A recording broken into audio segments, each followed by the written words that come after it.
অহাকালি উত্তৰ গুৱাহাটীত অৱস্থিত শ্ৰী শ্ৰী অশ্বক্লান্ত দেৱালয়ত শ্ৰী শ্ৰী মহাবিষ্ণু যজ্ঞ অনুষ্ঠিত হ'ব কালিলৈ আৰু পৰহি সমাপ্ত হ'ব। আৰু সেই অহাকালি বিষ্ণু যজ্ঞতে অসমৰ মাননীয় মুখ্যমন্ত্ৰী ডক্টৰ হিমন্ত বিশ্ব শৰ্মা ডাঙৰীয়া উপস্থিত হৈ যজ্ঞত অংশগ্ৰহণ কৰিব। ইয়াত প্ৰস্তুতি দেখাবৰ বাবে মই চেষ্টা কৰিছোঁ।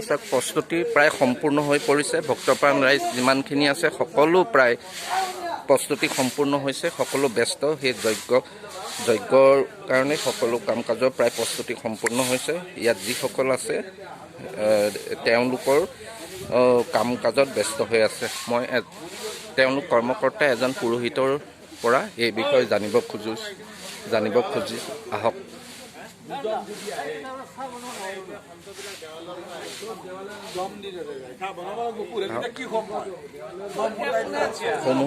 সামূহিক পৰিৱেশ মই দেখাবৰ বাবে চেষ্টা কৰিছোঁ। চাওক, এই হ'ল অশ্বক্লান্ত দেৱালয়। এই ভিতৰতে বিষ্ণু মন্দিৰ আছে আৰু ছাইডতে এইফালে ধাৰ্মিক কিছু আলোচনা কৰা হ'ব। ইয়াতে পেণ্ডেল দিয়া হৈছে। ইয়াতে ভক্তপ্ৰাণ ৰাইজ আহিব, ধাৰ্মিকৰ কথা শুনিব।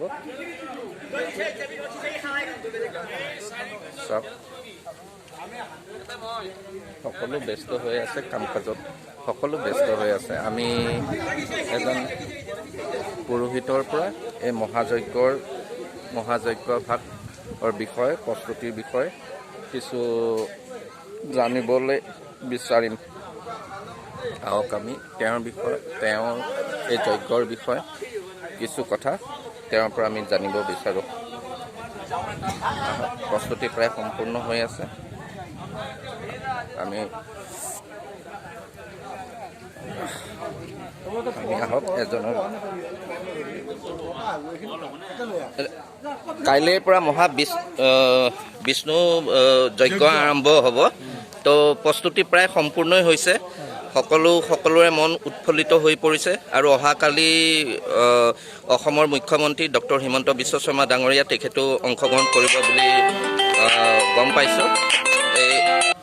এই বিষয়ে আপোনালোকৰ পৰা অলপ দুই এষাৰ জানিব বিচাৰিছোঁ। সহযোগী দিলীপ শৰ্মাই ক'ব।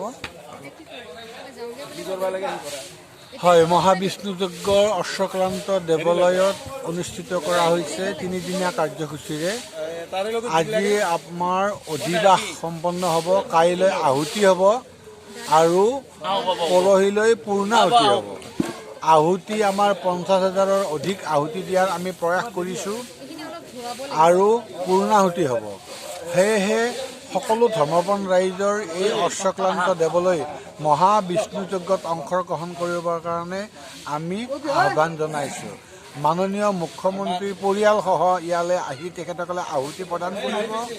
ঠিক তেনেকৈ আৰু বিভিন্ন গণ্যমান্য ব্যক্তি আৰু এই অসমৰ বিভিন্ন প্ৰান্তৰ পৰা ভক্তসকল, পণ্ডিতসকল আহি ইয়াতে যজ্ঞ আয়োজন কৰিছে। ঠিক তেনেকৈ আমি কমেও 10-20 হাজাৰ মানুহক আপ্যায়ন কৰিবৰ কাৰণে আমি ইয়াতে ভোগৰ ব্যৱস্থা কৰিছোঁ, চাহৰ ব্যৱস্থা কৰিছোঁ।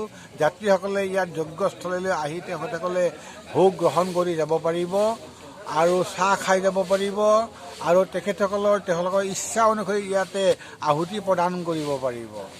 এই বিষ্ণুতীৰ্থ অশ্বক্লান্ত দেৱালয়ৰ এয়া চতুৰ্থবাৰৰ কাৰণে, যদিও আমি বিগত 3 বছৰ ক'ভিডৰ কাৰণে কৰিব পৰা নাছিলোঁ, এয়া দ্বিতীয় বছৰ আমি আয়োজন কৰিছোঁ মহাবিষ্ণু যজ্ঞ শ্ৰী শ্ৰী অশ্বক্লান্ত দেৱালয়। ধন্যবাদ। এয়া চাওক, মই সামূহিক পৰিৱেশ আপোনালোকক দেখাবৰ বাবে চেষ্টা কৰিছোঁ। চাওক, ইয়াত চাওক, সকলো ব্যস্ত মহাবিষ্ণু যজ্ঞ অনুষ্ঠিত কৰিবৰ কাৰণে যিসকল আছে চাওক, সকলো ব্যস্ত হৈ আছে। প্ৰস্তুতি প্ৰায় সম্পূৰ্ণ। গতিকে ময়ো এই ব্লগৰ জৰিয়তে সমূহ অসমবাসী ভক্তপ্ৰাণ ৰাইজক কালিলৈ যদি সুবিধা হয়, কালিলৈ আৰু পৰহিলৈ এই উত্তৰ গুৱাহাটীত অৱস্থিত শ্ৰী শ্ৰী অশ্বক্লান্ত দেৱালয়ত শ্ৰী শ্ৰী মহাবিষ্ণু যজ্ঞত অংশগ্ৰহণ কৰিবৰ বাবে বিনম্ৰভাৱে অনুৰোধ জনালোঁ।